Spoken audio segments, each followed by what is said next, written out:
Olá, sejam bem-vindos a mais um podcast da Dani Mello.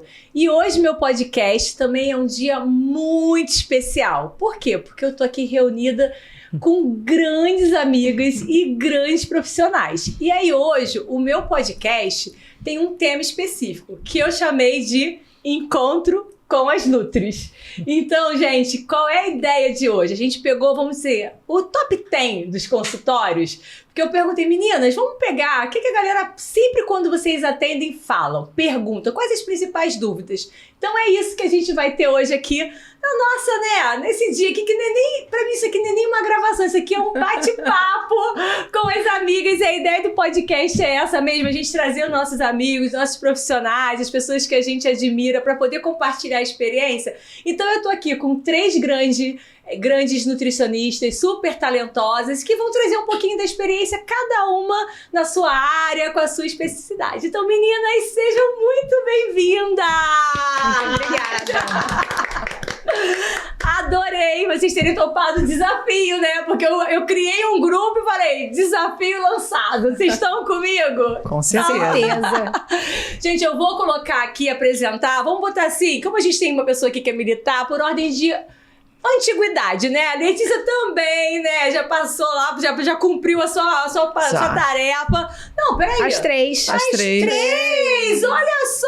Então vamos por antiguidade. Então eu tenho que ficar por último. Acho que eu saí primeiro. Vamos por antiguidade, porque as três aqui têm um pezinho no Exército Brasileiro. A única que eu não conheci, que eu conheci muito antes da sua história dentro do Exército, foi a Letícia, porque nós fizemos mestrado juntos e foi lá que nós nos conhecemos, né? Então, por antiguidade, eu vou começar pela Érica. Porque você lá no Exército, você foi que começou primeiro. Você é a mais antiga. Foi a Letícia. Fui eu. Foi Letícia? Eu saí antes dela, com certeza. Ela saiu antes. Eita! Eu saí em 2009. Então, minha ordem cronológica estava certa. Peraí. Eu saí em 2009. Que eu botei aqui Letícia e depois eu coloquei, então. Tá bom, então vou pela minha ordem, gente. Estamos já começando a me tumultuar a cabeça. Então, vamos lá. Professora doutora Letícia Zen. Vamos falar um pouquinho do currículo. Eu vou ler, né, gente? Porque não dá, é muita coisa aqui, as meninas, que eu preciso ler esse currículo. Mas eu selecionei, assim, os top, né? Então, doutora em ciências pela UFRJ, né? Universidade Federal do Rio de Janeiro.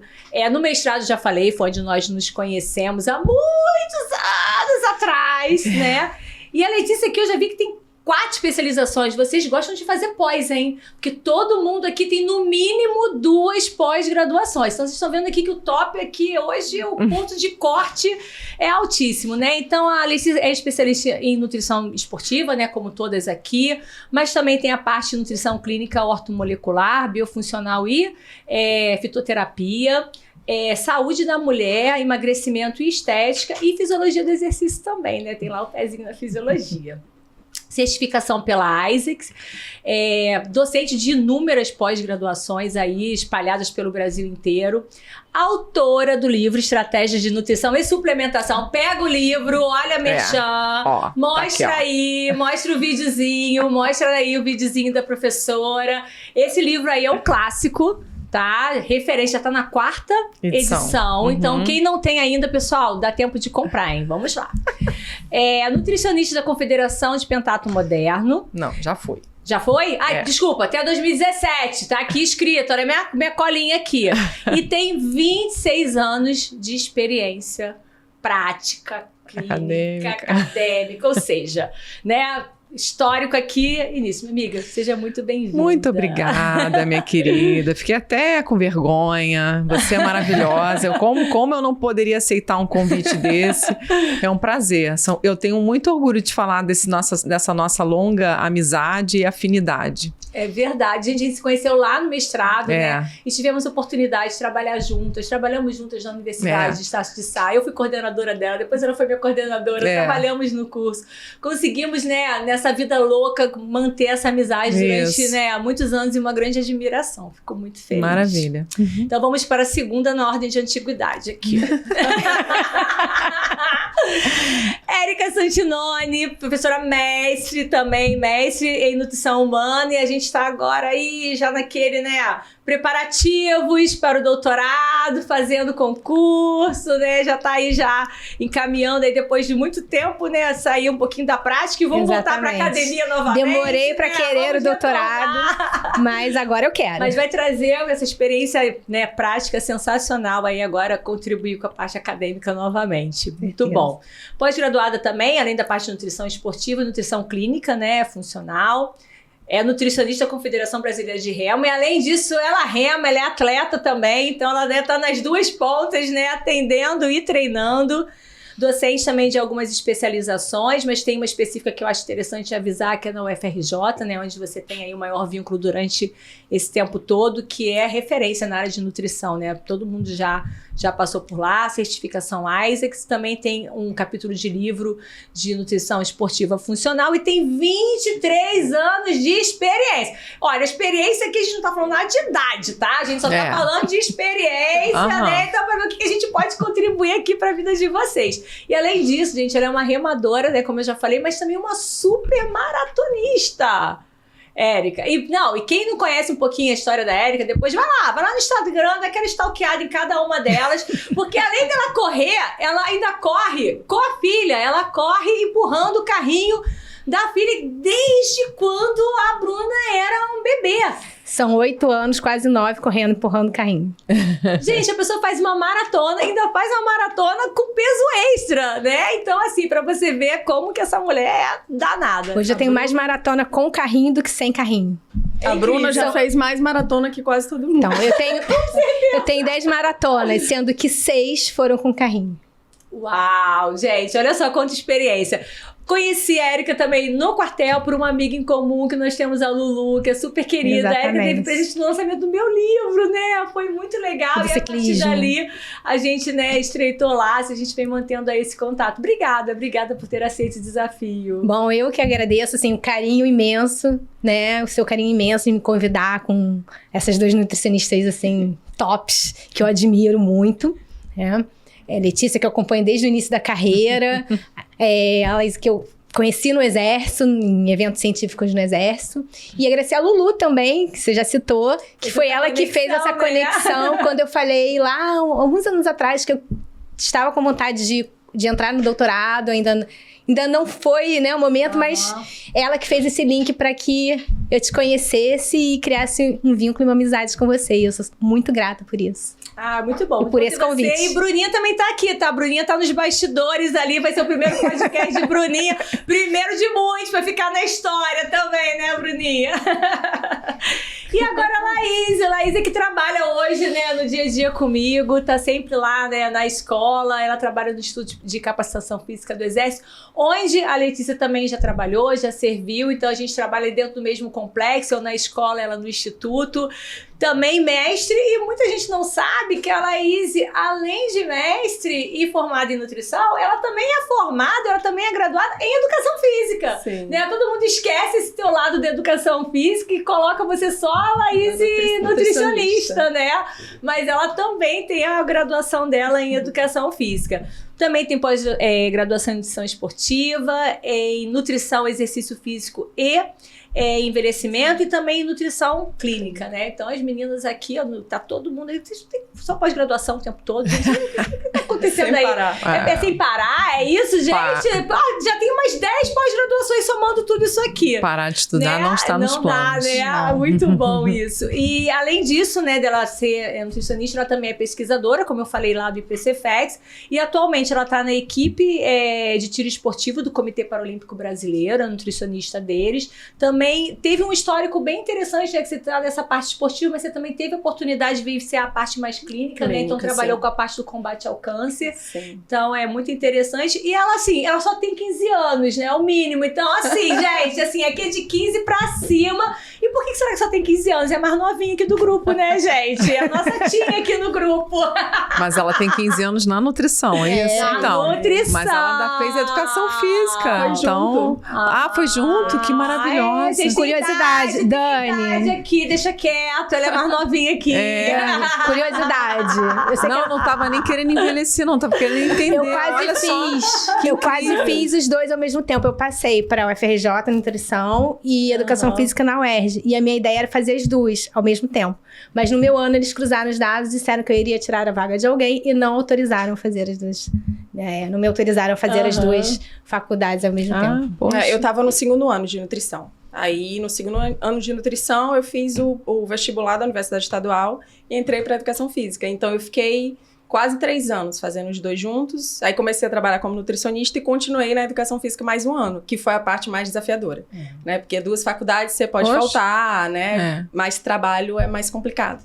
Só que eu não me arrependo, porque hoje eu cheguei exatamente onde eu tô por ter cruzado esses 2 cursos e as pessoas que eu encontrei no caminho, né?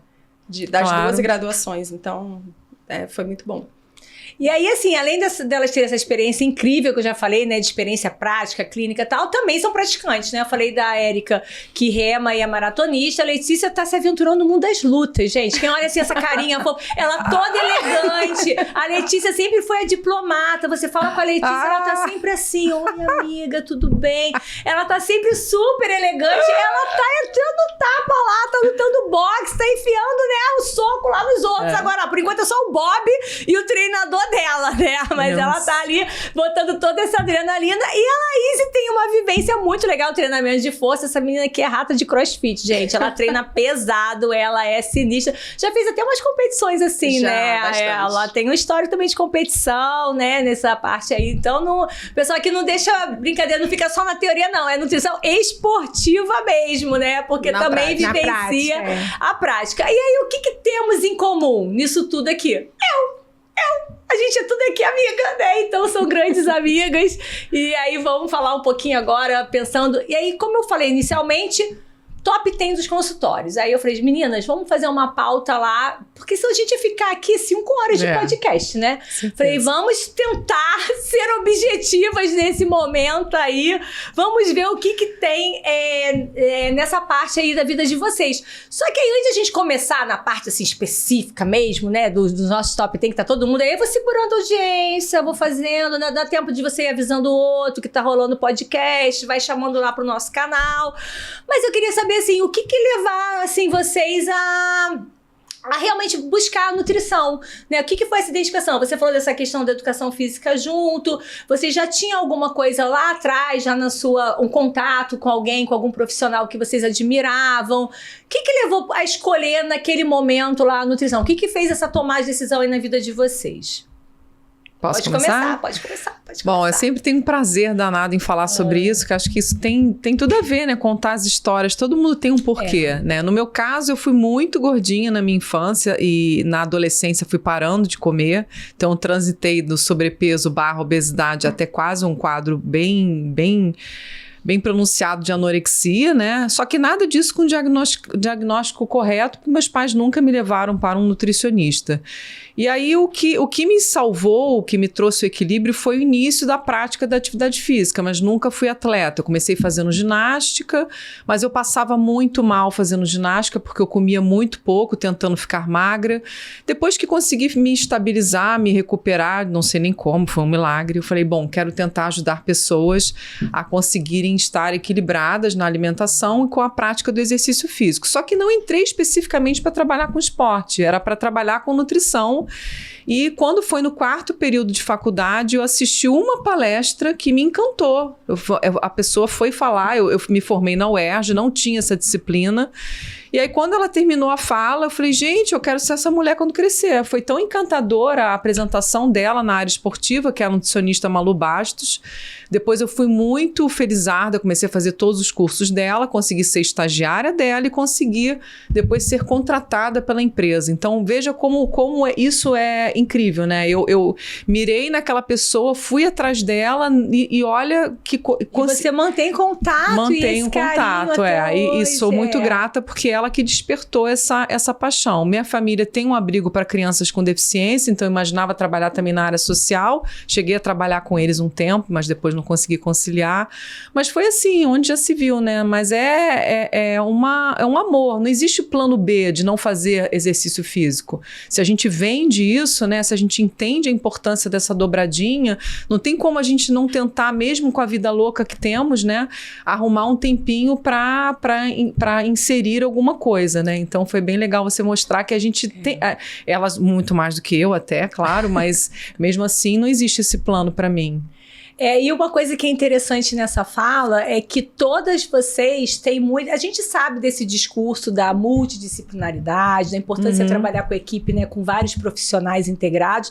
Só que às vezes muita coisa tá aqui na garganta, né? A pessoa fala, mas vocês sempre foram aquelas... Desde lá atrás, a gente precisa estar trabalhando com esse profissional de educação física. A gente precisa saber entender do teu treinamento, da sua periodização, do que está acontecendo ali para a gente conseguir realmente ajudar. Né? Então, vocês, desde o início, vocês tiveram essa fala. E não só um discurso, mas assim, vocês realmente colocaram na prática esse trabalho em equipe de trabalhar integrado com o treinador, com o preparador físico. Até antes delas falarem, pontuar para quem está pensando em estudar nutrição ou está começando a estudar e conseguir entender esse histórico ainda de pessoas saindo da graduação com pouca formação em nutrição esportiva. Há 26 anos atrás era pior ainda. Não tinha nenhuma pós-graduação. Além de não ter na graduação, não tinha uma pós para fazer. Por isso que, como eu já havia decidido trabalhar com esporte, a primeira formação extra foi o mestrado em motricidade humana, que foi quando nós nos conhecemos, e depois eu fui fazer uma especialização em fisiologia do exercício. E isso já tinham se passado anos até começarem os cursos de pós-graduação. Então, quem está vindo agora para o mercado tá fácil. Tá fácil, vamos dizer assim. Tem muita opção. Entretanto, há muito mais nutricionistas do que antes. Então, existe esse paradoxo. Laís, para você já tinha lá essa formação, como você já falou aqui, né? Os dois, então era mais fácil você entender essa questão da periodização. E como foi essa questão da sua ida para nutrição? Conta um pouquinho a sua história, porque eu acho que aqui, além da gente estar falando que acho que todo mundo quer saber da creatina, do whey, do jejum, né? Da cafeína... Cara, eu quero que as pessoas conheçam um pouquinho a trajetória profissional de vocês, o que levou cada um, né? Aqui é ler um currículo, uma coisa mais, vamos dizer assim, formal, né? Para cumprir lá o protocolo. Mas eu quero que vocês falem um pouquinho da trajetória de vocês. No meu caso foi diferente, né? Assim, eu, desde criança, fui inserida no esporte muito novinha. Então, eu comecei a fazer ginástica, balé com 3 anos de idade. E depois, com 5, comecei na natação. E eu virei atleta profissional de natação por 11 anos. Então, eu sempre tive esse contato com a questão de qualidade de vida, de alimentação. Sempre gostei muito, né? Sempre me interessei muito. E isso foi me levando para a nutrição. Foi por uma realização pessoal. Assim como a educação física foi para mim, né? Eu nunca pensei em trabalhar, por exemplo, atuando como educadora física em academias, né? Aulas coletivas, não. Eu fui por uma curiosidade de entender o treinamento físico, periodização, para aplicar na nutrição.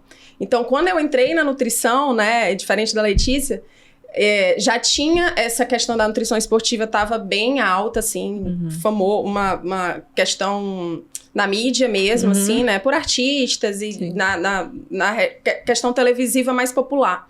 Então, eu já fui com essa intenção, né, eu fiz nutrição e já me especializei no finalzinho ali da universidade, nessa área de nutrição esportiva. Depois fui atualizando, porque muita coisa muda o tempo todo, né? E eu quis trabalhar mais com atleta de elite, né? Então, fiz uma outra pós e tudo. E a educação física entrou no meio do caminho, assim. É interessante que quando eu fiz o vestibular para fazer educação física na Universidade Estadual, né? Para quem não sabe, eu cresci no Nordeste, tô no Rio há 11 anos. A gente nem percebe pelo sotaquezinho dela. Mas ela já tá bem carioca. Super charmosa, eu adoro esse sotaque. De vez em quando força um pouquinho mais que a gente curte. Eu vim pro Rio para fazer um mestrado na Unirio em 2013. Mas cresci no Nordeste, então eu fiz nutrição, né? Estudei nutrição e educação física em Teresina. Então, a minha inscrição no vestibular de nutrição na Universidade Estadual, minha mãe que fez sem me avisar. E aí ela trabalha, ela é docente da universidade, e ela me ligou. E ela falou, minha filha, vem aqui, faltam 15 minutos para acabar, você tem que assinar. E eu assinei. E aí, no dia do resultado, uma pessoa me ligou, falou, você passou no vestibular em 3º lugar geral da... Aí eu, sério? Então, foi um desafio para mim conciliar, né? Porque era aulas de segunda a sábado e eu comecei a pós-graduação junto na mesma época. Mas foi uma realização pessoal muito grande, assim. Eu falo que a educação física, para mim, não era uma universidade, era meu lazer, assim, eu sou apaixonada por esporte desde sempre, então ali, e eu fiz muitas amizades que eu trouxe para minha vida, né, e de portas que abriram por causa disso também. Então eu já entrei, eu cresci, desde criança eu quis essa área, por um estilo de vida que eu já tinha desde muito novinho, ali, que meus pais foram muito felizardos, né, em me inserir nessa questão de esporte desde muito criança. E a sua mãe é docente? Você for na universidade? Ela é docente. Qual é a formação da sua mãe? Ela é docente. A formação dela é em biblioteconomia, só que ela fez mestrado na área de ciência da informação. E aí ela abriu, né, foi pioneira em abrir esse curso na universidade lá no Nordeste. Incrível, incrível. Era a mãe, ó, fiz a sua inscrição. Se vira. Agora se vira, administra isso aí. Adorei, aprovadíssima, adoro. Foi a grande inspiração minha na questão da área acadêmica, né? Eu vi isso dentro da minha casa e eu cresci dentro do ambiente da universidade. Né? Então, participava de congressos com os alunos da minha mãe, ia para bancas, ia para formaturas, e eu via como era muito legal aquele ambiente no sentido do desafio e da jovialidade. Todo mundo querendo aprender, todo mundo se desafiando, e eu acho que por isso que eu fiquei apaixonada pela área acadêmica também. Perfeito, muito legal. Érica, e você? Vamos lá, essa vida toda esportiva. Vocês conta um pouquinho da sua trajetória. Fala um pouquinho que te levou pra nutrição. Então, vamos lá. Vou começar assim. Eu não sabia o que eu queria da vida. Tava terminando o colégio, não fazia ideia do que eu ia fazer no vestibular, né? Pra onde na época era vestibular, gente. Vestibular, na época, lá atrás. Hoje em dia é Enem, né? Bom, na época do vestibular eu não sabia, enfim.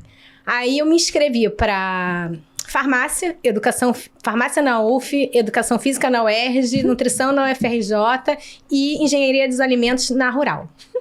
E aí fiz o vestibular. Na Rural tinha que 2 dias seguidos. Isso aí eu tô indo, vida me surpreende. Sim, eu não sei exatamente o que eu vou fazer, mas assim, essas são as áreas que eu acho que eu tenho afinidade, né? Bioquímica, matemática, biologia, e aí fui. E aí não passei nem em farmácia, nem em engenharia dos alimentos e passei em nutrição. Aí passei em nutrição na Unirio também. E aí eu fiquei entre nutrição. Aí quando eu fui fazer a inscrição na UFRJ, como eu falei, que eu queria fazer ambos, educação física na UERJ e nutrição na UFRJ, o que aconteceu? Eu não pude fazer, tive que escolher. E na época tinha um deputado, senador, sei lá, querendo acabar com a carreira de nutrição. Um tempo atrás tinha, enfim. E aí eu falei, gente, eu vou escolher nutrição e depois acaba a profissão, aí o que eu faço? Enfim, mas acabei escolhendo nutrição e deixei a educação física numa caixinha, quem sabe um dia eu faço, ainda não morreu. Mas enfim, e por que nutrição, né? E aí que eu falei que eu acho que vocês não vão acreditar. Eu fugia da aula de educação física. Quem me conhece hoje não acredita, né? Porque eu digo que eu sou nutri-endorfinada, porque eu sou viciada em endorfina.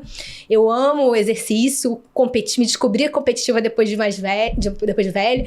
E na infância, na escola, eu era muito tímida. Eu tinha vergonha de espirrar em sala de aula, porque eu achava que todo mundo ia olhar pra mim e eu taquicardia, saía de sala de aula para espirrar nesse nível. Então, eu evitava a aula de educação física com medo de errar e com medo das críticas alheias. Então, eu não fazia, eu arrumava atestado. Nas Olimpíadas da escola, meu pai era fera em xadrez, então eu aprendi a jogar xadrez pra ficar sentadinha ali na mesa de xadrez, não jogar, né, coisa com bola, porque eu morria de medo da bola, a bola sempre vinha por cima de mim, fica com medo de errar, enfim. E aí eu fugia da aula de educação física, e com 11 anos, minha mãe achou que eu tava meio cheinha, e aí me levou na pediatra. Entrei no aspartame, imagina. Na época era a docente da vez. E aí comecei a me ligar mais na alimentação. Minha mãe sempre primou por uma alimentação saudável. Ela é peruana, então come muito legume, verdura, tá isso. E aí comecei a prestar mais atenção nas quantidades, mais ainda na qualidade, enfim. E com 15 comecei a fazer ginástica localizada. Meu pai sempre atleta, caça submarina e remo, por isso do remo. E com 15 anos eu comecei a correr na areia. Eu ia antes da escola, comecei a correr na areia com meu pai. Primeiro dia, 5 minutos, língua pra fora. Em um ano, tava correndo Leblon antes da escola. Começava umas 7, 7 e meia. Enfim, aí começou minha paixão pela corrida. Mas até então era só na areia. Quando eu terminei a escola, que eu, né, fiz vestibular e tal, junto com a faculdade, eu comecei a remar. Eu falei, me deu um start, falei assim, pai, eu quero competir em alguma coisa. E eu, que era muito tímida, entrei no remo no Flamengo. Em 3 meses eu tava competindo. E aí eu me vi, o esporte, por isso que eu acho que sou tão apaixonada, mais do que a herança, né, do meu pai, do esporte, que eu cresci, né, dentro do esporte dele, dos esportes dele. Eu acho que o esporte me deu segurança. Então eu perdi a timidez. Quem me conhece hoje, que eu falo pra caramba e tal, não acredita. Não consegue imaginar. Não, pra você ter noção, Dani. Eu amo dançar. Então, assim, eu acho que quando eu era criança, eu ia numa festa, entrava muito e saia calada. Não falava com ninguém. Mas se fosse pra dançar, eu rebolava até o chão. Nesse nível. Então, eu não tinha vergonha pra dançar, mas pro resto todo eu tinha. E o esporte me deu isso, me deu segurança, confiança. E eu me descobri muito competitiva. Tanto, assim, em termos de profissão, quanto de atleta. Então, eu gostei daquela história de treinar pra competir, com objetivo, né? E fugir um pouco daquela parte só estética. E aí foi isso. Daí eu brinquei uma época de triatleta, quando eu precisei parar de remar pra trabalhar a primeira vez na Confederação Brasileira de Remo. E aí, por quê? Porque eu tinha que parar de remar. Mas, poxa, eu acabei de me descobrir competitiva, com esse, né? Treinando com objetivo competitivo. O que eu faço? Eu preciso arrumar alguma coisa pra treinar pra competir. Aí fui pro triatlon, depois voltei pro remo. E hoje em dia eu tô no remo e na corrida. E aí nessa, eu acho que a nutrição veio da minha mãe, que sempre primou pela alimentação saudável. E o esportivo do meu pai, que foi essa vivência esportiva, e ele me incluiu no meio esportivo. Então, acho que juntou a nutrição com o esportivo. A nutrição pela mãe do esportivo do pai. E eu acho que isso também é interessante, que para vocês, além de ter toda essa parte benéfica do esporte, que a gente, né, vai ter até tendo prolixo que você tá falando aqui, mas é um networking também legal para vocês, certeza, não é isso? Porque vocês também estão no meio do esporte e vocês trabalham na parte esportiva, então também tem essa parte que é bem interessante. É interessante, assim, você até citou isso antes, né? Quando a gente pratica o exercício, quando você pratica o esporte, leva a sério, isso vira uma rotina, um estilo de vida, a questão da competição, a gente acaba inspirando as pessoas, né? Eu já recebi muita mensagem, por exemplo, treinando, colocando alguma coisa no Instagram e alguém fala, eu não ia, eu vi seu treino e vou. Ou paciente que viu a evolução de outros pacientes por conta do esporte, porque melhora muito a adesão ao plano alimentar. Melhora muito. Não só o plano alimentar, como a você ter hábitos de vida melhores, né? Você começa a fazer um exercício, você faz uma socialização com aquele ambiente e o ambiente influencia muito. O ambiente muda a vida de alguém, né? Então, isso que eu vejo muito no CrossFit, por exemplo, que é muito o meu ambiente ali. Você começa a frequentar um lugar que as pessoas têm um hábito mais saudável, que não tem hábito de fumar, de bebida alcoólica, que dormem cedo para ir treinar no sábado cedinho, né? Então, você começa a conversar sobre esses assuntos, você começa a ver a sua evolução e você tem uma rede de apoio que apoia você, a tribo, que incentiva né? você. Dentro da tribo faz toda a diferença. Aconteceu isso comigo ontem, por exemplo, né? Eu tive um dia bem corrido, uma semana corrida, cansativa, e a minha duplinha lá, vamos 7 horas? Eu, tô dando uma aula. Não, mas vamos, tá? Acabei e fui. Então, provavelmente alguém, né, eu não teria conseguido ir naquele horário e talvez não teria ido conseguir treinar lá também, né? Feito só outra modalidade que eu faço. Então, incentiva demais, muda demais, assim, as pessoas não têm mais noção do poder do ambiente dentro de um exercício físico ou de um esporte, né? Como muda. As prioridades. É incrível, essa que você compartilhou. E que a gente fala, né? A gente não pode ter sempre esse âncora de estar cutucando a gente, mas de vez em quando ter essa duplinha lá, falar, ei, dá tempo, tô aqui, já tô a caminho, hein? Ó, já tô chegando. Já separei teu material aqui, vem. Isso é muito legal. Eu acho que tanto pra gente, como pessoa, né, quanto profissional.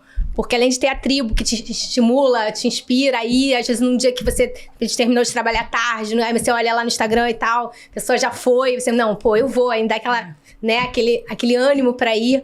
O meu grupo, por exemplo, eu remo e eu corro. Todo mundo rema e corre, a maioria muito cedo. Ou de manhã, ou à noite, mas a maioria de manhã. Então, quando eu acordo, se eu acordo mais tarde, tipo 6 horas da manhã... 6 horas já é tarde. Já é tarde. 4h30 e 5 horas da manhã, já tem o grupo da corrida, da maratona, que tem um subgrupo do grupo da corrida. Tem um subgrupo. Tem dois. Tem maratona 1 e maratona e o filhote da maratona. Além do grupo geral. Enfim, aí o grupo da maratona já fala, e aí, galera, tô chegando, aí me espera aí. Tipo, 4h30, 4h50 da manhã, já tem gente botando no grupo, no remo também. Gente, tô chegando, me espera. Tá ventando, tô botando barco na água. Não, e hoje não vai ter água. Hoje vai ser no ergômetro. E assim, 5 horas da manhã, sabe? Então, assim, quando você vai treinar 6, já tá tarde.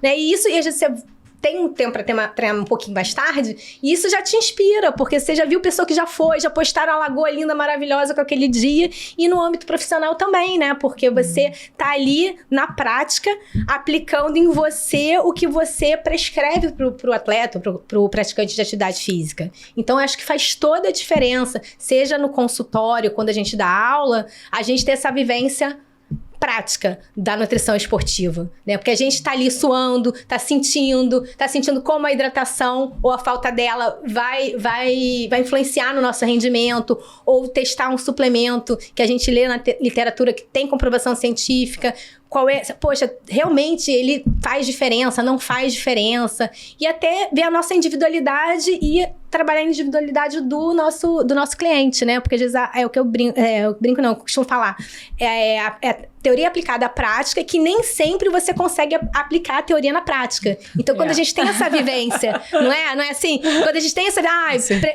acima de 2 horas e meia...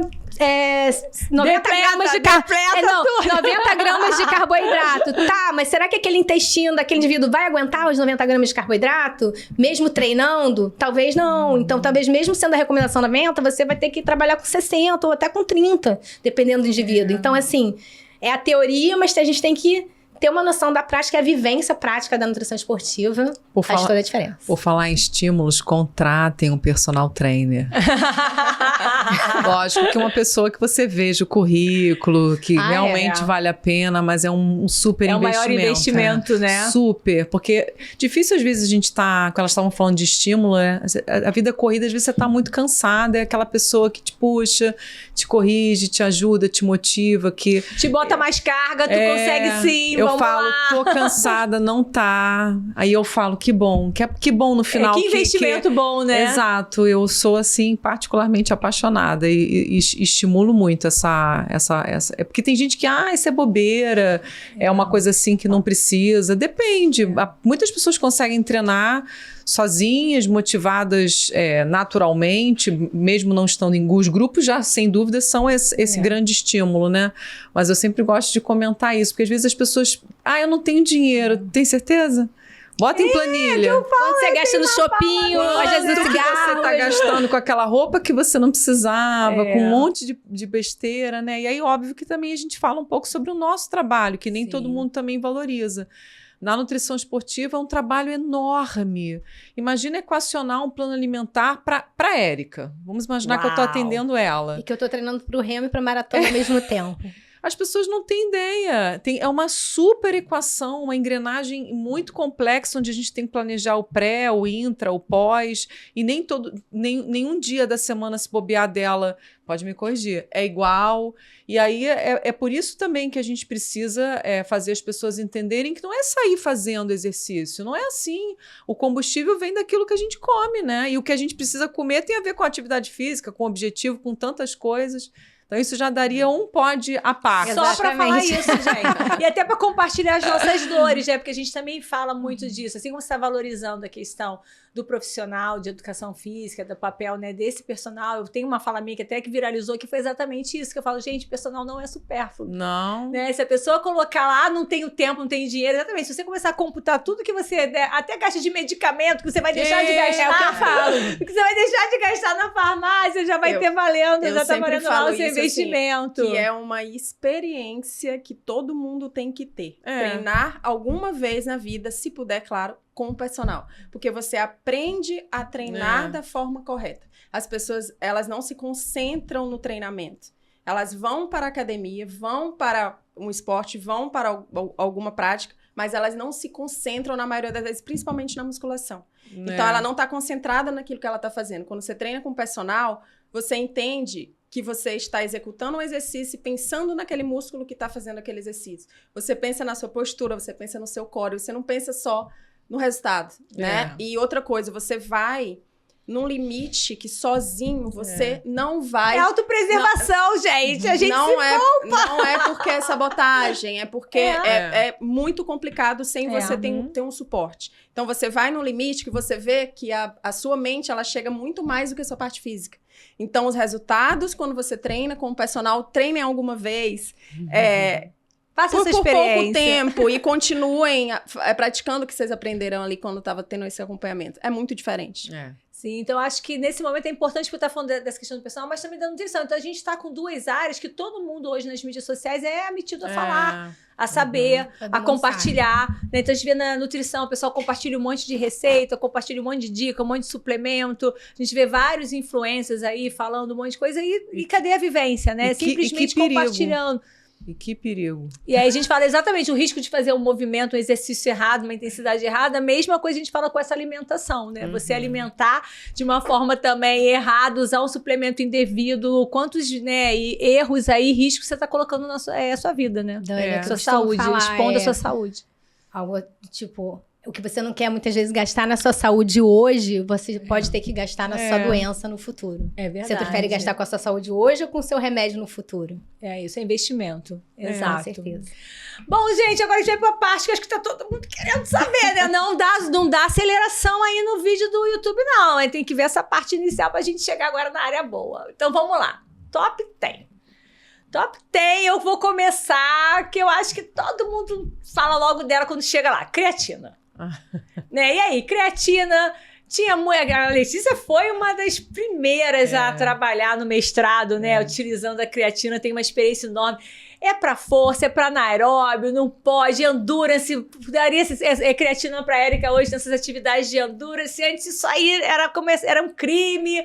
A questão da creatina também, que a gente vê ela sendo utilizada também para várias doenças neurodegenerativas. Então, assim, vou começar pela Letícia, porque ela teve essa experiência com a creatina lá atrás, né, no mestrado. Mas a creatina, gente, é outra coisa de 20 anos atrás para agora, né? Ah, sim, já muita coisa evoluiu. O meu mestrado eu terminei há mais de 20 anos, né? E na época ela estava assim, bem no início, e por um tempo até ela ficou sem registro na Anvisa, pessoas especulavam que seria doping, aí ela sumiu do mercado, as pessoas começaram a comprar creatina formulada para animais. Passamos por vários capítulos, né? Atualmente a ciência realmente tem evoluído, é um suplemento que tem um nível de evidência bem elevado. Entretanto, eu sempre gosto de citar, já que você falou que eu estudei no meu mestrado, eu não consegui observar na minha prática, estudando creatina para aumento da força explosiva de lutadores de judô, nem resultado em membros superiores, nem em membros inferiores. Então, apesar da gente falar em alto nível de evidência científica, é sempre bom citar que existem, obviamente, situações na ciência ou mesmo na prática que podem não gerar resultados. E aí eu poderia até especular aqui sobre o porquê que isso pode acontecer, né? Existem pessoas que tomam a creatina de forma equivocada. Ainda hoje, por mais incrível que pareça, tem pessoas que só tomam em dias de treino, como se ela fosse um pré-treino. Não entenderam ainda que creatina é para usar todos os dias. Há também dúvidas quanto à forma de uso, existem vários tipos de protocolo, né? Então, algumas pessoas usam protocolos de fase aguda, com doses mais elevadas, pessoas que preferem usar doses menores por mais tempo. Isso pode até explicar uma certa lentidão para alguns terem resultado. Creatina é armazenada essencialmente na musculatura esquelética, em fibra de contração rápida, e a gente sabe que a tipagem de fibra também é algo que varia de uma pessoa para outra. Você pode complementar à vontade. Não, tô aprendendo hoje, gente. Hoje eu tô aqui só. E aí, se você também usa e aplica a suplementação para treinos de baixa intensidade, às vezes você realmente não vê resultado, porque em termos de performance, não entrando nas suas aplicabilidades para a área da saúde, às vezes você não vê, porque de fato ela vai aumentar a reserva energética para uma via que você não está recrutando tanto. Mas há erro em usar, por exemplo, para atletas de endurance, que talvez recrutem menos essa via? Eu não acho. Até porque a creatina também aumenta o estado de hidratação. Essa via também é recrutada, talvez em menor magnitude, mas é. Então, agora eu vou deixar para as especialistas também para me ajudarem. Aí eu quero que você fale aqui, da endurance e da força agora aqui. As pessoas falam muito em creatina, né? Mas muita gente não sabe o que é creatina, né? Assim, um suplemento. Então, a creatina é um conjunto de 3 aminoácidos ali. O nosso corpo produz, tá? Se a pessoa deixar de tomar, ela não vai ter deficiência da creatina. Simplesmente, quando você toma esse suplemento, o seu corpo, ele entra no estado de estar cheio da creatina, né? Então, você alcança uma quantidade muito maior. A gente tem que atentar também, como a Letícia estava falando, das doses, de qual protocolo vai ser usado, né? Hoje, na literatura, o que a gente vê é fazer uma saturação no início ali, que tem que ser feita de forma correta para acelerar um pouquinho esse processo. Identificar que tem alguns grupos que sim tem risco de ter essa creatina mais baixa, né? Vegetarianos, veganos. O idoso é muito interessante a gente usar. A gente não tem que pensar em creatina como um suplemento específico para performance. Ela não vai melhorar, não vai ajudar em emagrecimento de forma direta, ela não vai ajudar a performance de forma direta. Ela vai ajudar em algumas adaptações que você vai ter treinar melhor. E o resultado vai ser a partir daquele treino. Então, não adianta, as pessoas chegam no consultório hoje em dia com todos os suplementos em cima da mesa. Ela já toma tudo. Mas o básico, que é a dieta, ela não faz. Tá? O que a gente vê no atleta de elite? Ele não se preocupa, por exemplo, com o consumo de antioxidantes, de polifenóis. E é um grupo que precisa fazer isso.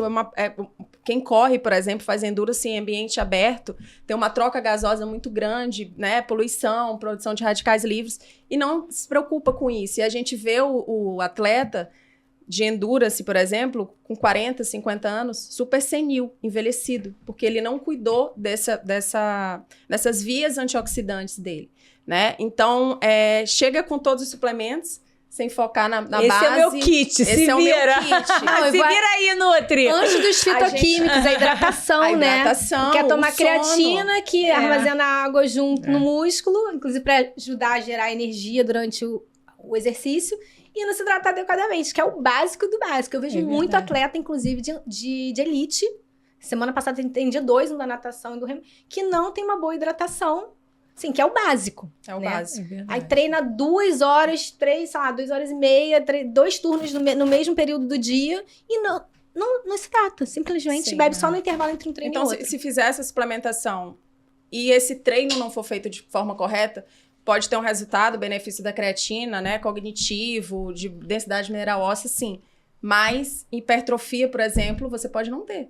Porque vai depender do treino, do estímulo do treino. Agora, ela funciona sim. Né? Um suplemento aí que tem grandes evidências científicas, não causa problema renal, como as pessoas pensam, né? Não tem relação com isso. Isso foi um mito que foi criado muito porque ela é expelida ali em forma de creatinina na urina, né? Então, às vezes, você faz, está um pouquinho aumentado. Mas não tem risco, né? Então, as pessoas podem usar sim, mas sempre com uma orientação, né? Quando eu falo de suplemento, eu sempre falo isso. A gente pensar na matriz alimentar. Por exemplo, quando eu penso em uma proteína, é legal whey, é legal eu ter um suporte, já que eu não consigo atender minhas necessidades com alimentação, né? Um atleta, por exemplo, de luta, né? Que tem uma necessidade, às vezes, maior, que é ali grande, né? Tem uma necessidade energética grande. Eu entrar para uma proteína de um suplemento e eu deixar de ter a matriz alimentar. O que os estudos mostram hoje? Que na matriz alimentar, aquela absorção é melhor. Porque é sinérgico com outros componentes que tem dentro do alimento e não tem numa proteína em pó. Né? Então, eu tenho visto muito, principalmente por conta de rede social, influências, né? Todo mundo fala de nutrição agora, de estilo de vida. Uma propaganda muito grande, às vezes, do suplemento, e a gente deixando a parte da alimentação de lado. Que é a comida de verdade, né, gente? Que é a comida de verdade. Exatamente. Eu passo uma pirâmide ali, a base da performance é a alimentação, hidratação, sono, meu estilo de vida, né? Então, é isso, assim. Agora, é muito legal a creatina. Não, e pensando usada da forma certa. Pensando com o objetivo de ganho de força e, consequentemente, de potência e volume muscular, hipertrofia, as pessoas esquecem do carboidrato, né? Porque o carboidrato, ele é o mito do carboidrato, que o carboidrato engorda pra quem, que quantidade, em que momento do dia, né? Então, às vezes, a pessoa quer usar creatina, mas não come o mínimo de carboidrato para ter um mínimo de ganho de força muscular e, consequentemente, de ter uma hipertrofia que ele tá buscando, né? E quando você pega lá um atleta, principalmente a galera da maratona, que tem essa questão do biotipo mesmo, que é mais magro, longilíneo, e que você fala que vai precisar colocar creatina para melhorar a massa magra, a galera assusta. Então, hoje em dia assusta menos, né? Sério, vai me inchar, vou perder peso. Exatamente. Existem mitos, né? A creatina, quando a gente começou a estudar lá, há mais de 20 anos, ela era mais estudada praticamente, né, Letícia? Só Só pra para força, potência muscular. Mas o que acontece? No treinamento de endurance, tem muitos treinos de tiro, que você demanda muito essa via energética. Então, você consome bastante creatina. Então, por exemplo, no treino para maratona do Rio que eu fiz, tinha treinos de 10, 12 tiros de 800 metros por 200. Então, assim, será que eu não preciso? Com certeza preciso. Né? Então, a creatina, com certeza, nesse momento, tá fazendo ali, e no final de uma prova, que já veio de horas de prova, de endurance, fazer um sprint, né? Então, se você tiver com uma reserva boa de creatina, com certeza vai fazer uma diferença no final. Né? E só quem treina, usa e sente o resultado, inclusive na recuperação muscular, na dor muscular, no efeito anti-inflamatório da creatina, sente a diferença, e a literatura está aí para respaldar isso. Então, hoje em dia já caiu por terra, né, esse uso só para exercício de força, né, de alta intensidade, inclusive porque no treino de endurance você, né, na prova é endurance, mas você não deixa de usar as outras vias metabólicas. Então, e no treino, tem treinos que você usa muito as vias de alta intensidade. Então, você vai estar demandando bastante creatina. Então, ela vai ajudar, sim. Só que tem gente... Aí você vai ter que observar também a individualidade. Porque, por exemplo, se aquele indivíduo que tende a reter... Ele não retém líquido no sentido...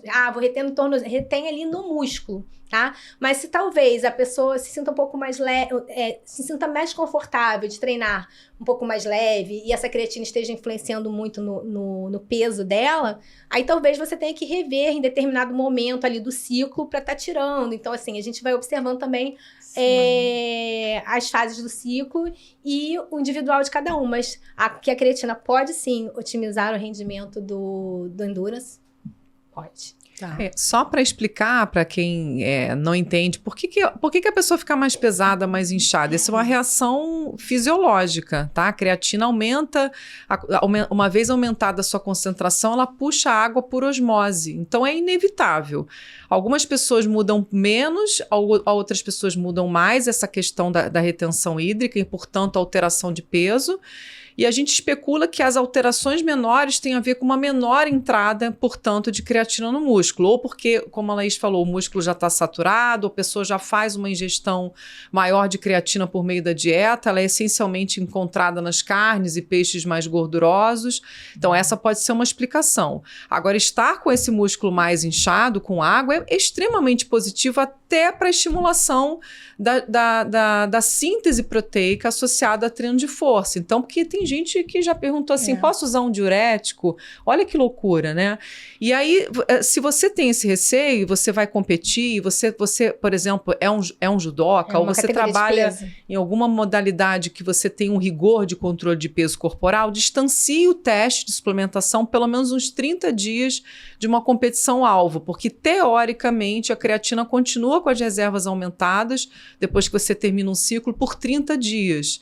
Inclusive, eu até uso muito essa informação, foi o que eu mais estudei no meu mestrado, para sugerir que as pessoas façam ciclos de pausa de 30 dias. Apesar disso não estar na literatura, apesar disso não ser consolidado no olhar do efeito colateral que, teoricamente, para pessoas saudáveis não há, eu acho que é uma forma até da gente dar esse descanso totalmente possível. E o retorno que eu recebo dos meus clientes, poxa, Letícia, eu comecei a usar 30 dias e pausar 30, não senti queda de desempenho, gostei dessa forma de utilizar, então eu sempre acho legal citar essa sugestão, apesar de que não é consensual, tá? Super dica aqui. Letícia, até porque assim, um mês pré-evento geralmente vai começar, né, a já cair a intensidade, volume, muitas vezes. Então, assim, o pico do treinamento ali, ele fez, que é quando demanda mais, muitas vezes até mais do que a própria competição, né? Uma semana para maratona chega a 80 quilômetros por semana de corrida, ou até mais, dependendo do nível do atleta. Então, assim, o pico do treinamento, ele tá ali usando a creatina, ajudando a dar aquele suporte. E aí, depois, quando tende aí baixando o volume de treino, a intensidade, o número de séries, enfim, para ir chegando pro dia da prova mais descansado, ele talvez não faça tanta diferença, inclusive porque ele já tem uma reserva maior, né? E vocês repararam que a gente não falou de dose? Nenhuma de nós três, a gente não combinou. Gente, eu Por tô quê? sou testemunha, tá? Elas nem viram o roteiro, eu só pedi os tópicos. Mas por Elas quê? apenas ainda falaram, eu mandei o roteiro, elas falaram, Porque é individual, né, Letícia? Total, a gente calcula normalmente com base no peso, aí a gente pode até pensar num protocolo de acordo com a modalidade, com a faixa etária, algumas faixas etárias eu sou um pouco mais conservadora, e em relação às características da pessoa, tem gente que não tem disciplina para tomar várias vezes ao dia, então por isso que a gente não respondeu, tem que marcar uma consulta pra gente alinhar, Letícia. personalizar. E só reforçando que a creatina não é um pré-treino, que a gente tem que fazer a reserva no músculo e que a gente pode usar tanto... Tem vários protocolos, né? Como já foi falado, mas que é mais usual hoje em dia, que a gente lê mais, é o uso crônico, doses mais baixas, uso crônico, sem tanta necessidade da saturação. Mas, por exemplo, se for um atleta de força, que você Que é um quer resultado rápido. carregar mais rápido, carregar aquele músculo mais rápido de creatina, você pode usar aquele protocolo, é isso. né, de uma dose mais alta por 5, 7 dias e depois cair, para que você carregue isso mais rápido. E uma coisa legal que a Erika falou aqui, né? As pessoas devem ter percebido. O atleta, ele tem periodização de treino. A nutricionista esportiva, ela tem periodização de suplementação, tá? A gente não pode fazer tudo o tempo todo. Isso. E eu concordo muito com a Letícia. Eu não gosto dessa questão. Ninguém orienta, né? Você pausar a creatina. Pode tomar o tempo todo. Eu não concordo, assim, não gosto, né? De usar suplementos o tempo todo e você não dar essa pausa pro organismo. Tá? Então, tem uma periodização de treino e tem uma periodização de suplementação. Inclusive, uma questão muito polêmica até é essa questão dos antioxidantes que eu falei, né? Então, você está numa fase de adaptações do treino que você precisa inflamar, aí o atleta entra com ômega 3, antioxidante, vitamina C em suplemento, isso atrapalha adaptações que tem que acontecer no treino, né? Tem que acontecer para melhorar a performance dele, tá? Então, essa é uma diferença muito grande que a gente vê na nutrição esportiva. Por isso que dentro da medicina, por exemplo, é uma área que tem muitas especialidades, né? Eu sou especialista no pé, na unha, do dedo do pé direito. E na nutrição é muito generalista ainda, né? Então, a gente tem que aprender até como profissional a encaminhar. Hoje eu estava conversando aqui antes do podcast, né, com outro colega nutricionista. Quando vem pacientes para mim, por exemplo, gestantes, né, de outras áreas que eu não acompanho, eu não estou atualizada, eu encaminho ali para um colega. Então, a nutrição esportiva é muito específico, não é fácil, né? São planos alimentares diferentes, em dias diferentes, em fases diferentes, suplementações em fases diferentes. Isso pode atrapalhar muito o atleta. O praticante de atividade física é um grupo. O atleta de elite, que isso é a profissão dele, é outro grupo. Né? Então, agora a gente está vendo, saiu aí a seletiva da Olimpíada de Paris. Isso. Às vezes, 1 segundo, 2 segundos, 3 segundos, né? Já sai a diferença. Vai lá pro final da vida fila daquele atleta, né? O fim da natação, isso acontece muito na natação. No remo também. No remo também, né? 1 segundo, 2 segundos, 3 segundos. Então, quando você tem um acompanhamento realmente, né, de uma pessoa da área, você vê que no atleta de elite, a nutrição é aquele refinamento. Você vê assim, ele passa para outro patamar por conta de uma mudança na alimentação, de uma mudança na suplementação, periodizada junto com o treino. Por isso que é legal você tá juntinho ali com o treinador, né, daquele atleta, porque você consegue acompanhar essas fases, as dificuldades que ele tá tendo, né, então é tudo muito multiprofissional. A Laís me ajudou a pensar numa coisa muito interessante para comentar com as pessoas sobre a diferença entre a ciência e a prática. Porque quando eu mesma falei que no meu estudo no mestrado eu não vi diferença, eu não vi a diferença estatisticamente significativa. Né? De repente, 3 versus 5 não é estatisticamente significativa essa diferença, mas essa diferença que pode fazer com que um atleta vença uma prova. Muito legal, né? Então é importante a gente também olhar os dados brutos, né? Não só o resultado estatístico. Legal.